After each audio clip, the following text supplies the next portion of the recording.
Adi ngayon kita didiha pawing didiha dangkin donut mapali kita kay balon namon ti pakadto Pinalanga Hamarabot Samar. So nagbiyahe na kita adi na kita sa Nuanico diretso na pa Santa Rita makatabok nga diretso pa Basay. Nakaabot na kita Basay nga nagpahuway nga dumiretso na dayon.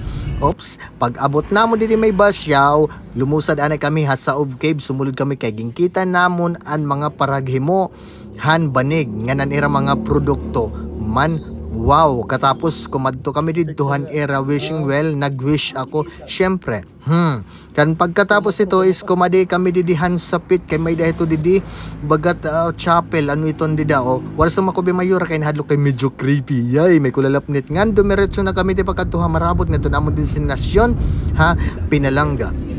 Harani na ngan nakaabot na kami ngan pagkatapos nagrelax anay ngan kumadto na kami ha dagat. Kaya ato kami magiinom mga ngaon magpapahayahay adi na kaupay han dagat ngan pagkatapos gimpakita ko an mga balon namon.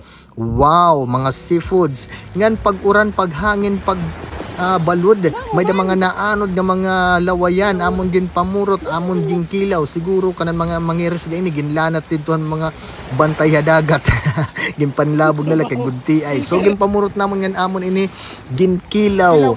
Wow, karasa dadi na gin panhingisdaan namon ngan may da pa iba didi mga damo pan iba nga isda pero waray na namon panguha adilan amon okay na ini hamon solve na tilawanta.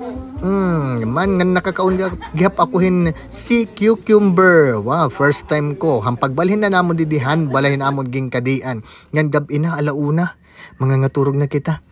Human ng pag-inom, pag-relax liwat. Hihihi.